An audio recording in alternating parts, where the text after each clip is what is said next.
Presidente, senadora Marta Suplicy, prezado presidente Paulo Davim, senador.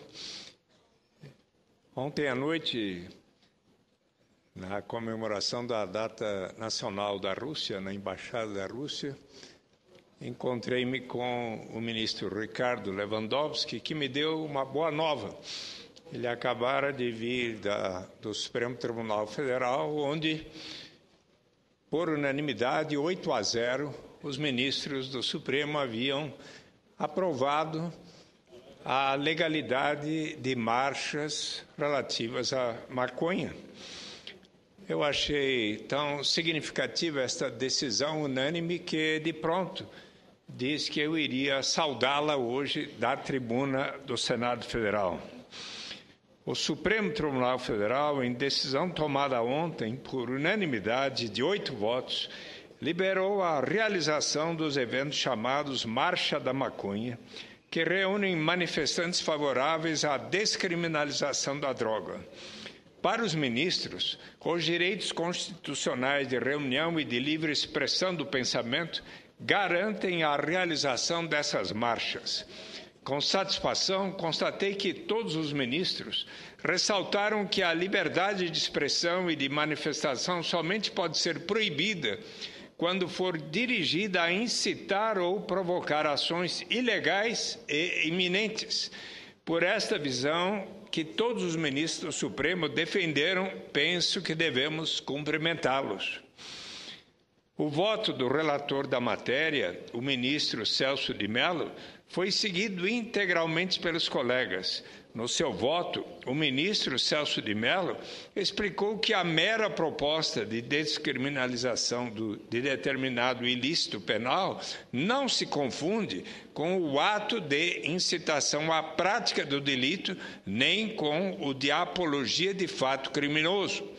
Disse o ministro Celso de Mello que, abrindo aspas, o debate sobre a abolição penal de determinadas condutas puníveis pode ser realizado de forma racional, com respeito entre os interlocutores, ainda que a ideia, para a maioria, possa ser eventualmente considerada estranha, extravagante, inaceitável ou perigosa.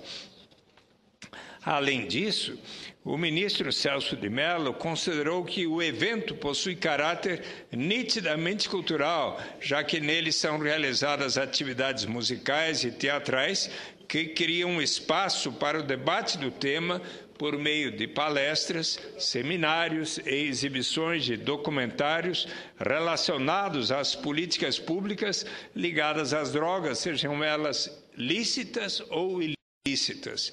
O ministro Luiz Fux, mesmo acompanhando o relator, achou necessário estabelecer parâmetros para a realização das manifestações. Fux ressaltou que elas devem ser pacíficas, sem uso de armas e incitação à violência. Também devem ser previamente noticiadas às autoridades públicas, inclusive com informações como data, horário, local e objetivo do evento, ressaltando que crianças e adolescentes não deveriam ser engajadas nessas marchas. A ministra Carmen Lúcia Antunes Rocha acompanhou o voto do relator, lembrando famosa afirmação: se em nome da segurança abrirmos mão da liberdade, amanhã não teremos nem liberdade nem segurança. Ela manifestou simpatia por manifestações de rua e lembrou que há 30 anos sua geração era impedida de se expressar pela mudança de governo na Praça Afonso Arinos, contígua à Faculdade de Direito em Belo Horizonte, onde estudou. O ministro Ricardo Lewandowski, destacando o ponto do voto do ministro Celso de Mello, que tratou do regime jurídico da liberdade de reunião, disse entender não ser lícito coibir qualquer discussão sobre drogas, desde que respeitados os ditames constitucionais. O ministro Aires Brito afirmou que a liberdade de expressão é a maior expressão da liberdade, que é tonificada quando exercitada gregariamente, conjuntamente, porque a dignidade da pessoa humana não se exaure no gozo de direitos rigorosamente individuais, mas de direitos que são direitos coletivamente experimentados. A ministra Ellen Grace, ao votar, lembrou aos colegas que integram a Comissão Internacional que estuda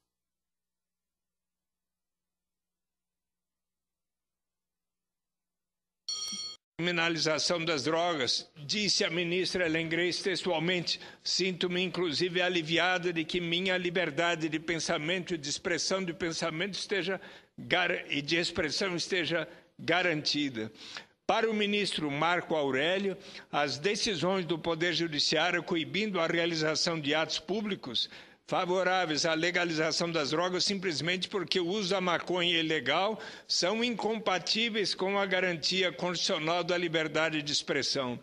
Afirmou Marco Aurélio que, mesmo quando a adesão coletiva se revela improvável, a simples possibilidade de proclamar publicamente certas ideias corresponde ao ideal da realização pessoal e de demarcação do campo da individualidade.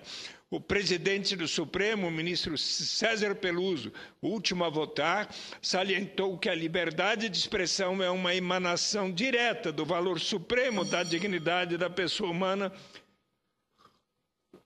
e um fator de formação e aprimoramento da democracia.